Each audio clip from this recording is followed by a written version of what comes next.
দেখিছে মুখ্যমন্ত্রীর পথ নবীকরণ আঁচনি পথর নামটা হয়েছে কল্যাণপুর কালদানি পথ পথর দৈর্ঘ্য 1.279 কিলোমিটার।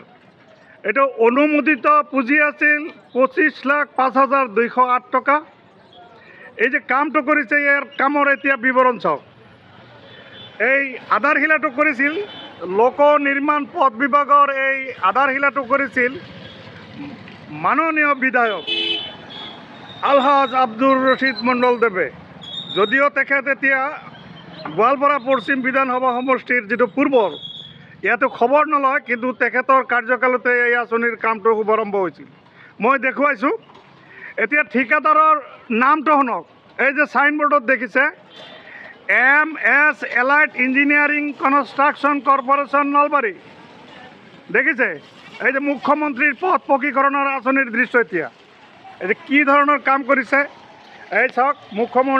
মুখ্যমন্ত্ৰীৰ পথ পকীকৰণৰ আঁচনি।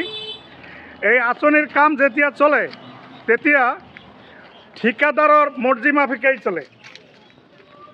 এই ঠিকাদাৰৰ মৰ্জি মাফিক কাম কৰাৰ কাৰণে তেতিয়াৰ সময়ৰ কোনো ইঞ্জিনিয়াৰ বা জুনিয়ৰ ইঞ্জিনিয়াৰে খবৰ নলয়। ঠিকাদাৰে হয় সৰ্বসৰ্বা। মুখ্যমন্ত্ৰীৰ পথ পকীকৰণ আঁচনি। মুখ্যমন্ত্ৰীৰ পথ পকীকৰণ আঁচনি মানে সৰ্বসৰ্বা হ'ল ঠিকাদাৰ। এইটো অসমৰ মুখ্যমন্ত্ৰীৰ সমানে সমান।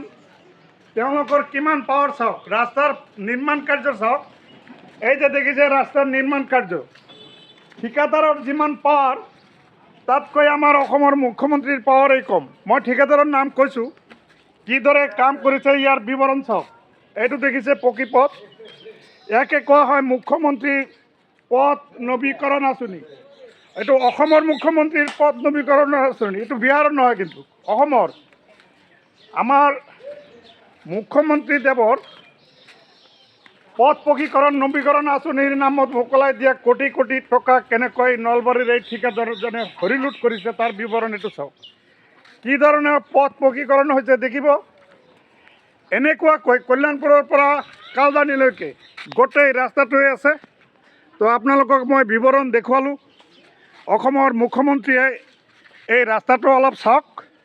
তেখেতৰ দৃষ্টিগোচৰৰ কাৰণে বাতৰিটো দিয়া হৈছে। অসমৰ মুখ্যমন্ত্ৰীয়ে যদি ইয়াত তদন্ত কৰে, ইয়াত যদি ইনকোয়াৰি কৰিবলৈ দিয়ে, তেনেহ'লে আচল স্বৰূপটো ওলাই যাব। বিধায়ক আলহাজ আব্দুৰ ৰশিদ মণ্ডলৰ কাৰ্যকালতে মুখ্যমন্ত্ৰীৰ পথ নবীকৰণেৰ আঁচনিৰ দৃশ্য ইয়া। এই যে দেখিছে কিদৰে কাম কৰিছে, কি অৱস্থা হৈছে। না যাব পাৰে সৰু সুৰা দুচকীয়া গাড়ী, না যাব পাৰে চাৰিচকীয়া গাড়ী।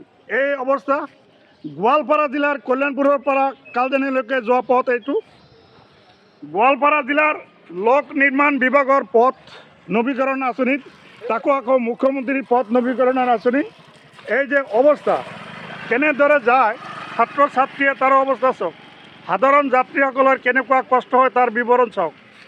তো দীৰ্ঘ সময় ধৰি বাতৰিটো অলপ দীঘলীয়া হ'ল, তথাপিও মই কৈছোঁ যে এই পথ নবীকৰণৰ এই আঁচনিৰ কামটো উচ্চ পৰ্যায়ৰ তদন্তৰ দাবী কৰিছে ইয়াৰ সাধাৰণ ৰাইজে। নতুন সংবাদ চাই থকাৰ কাৰণে ধন্যবাদ।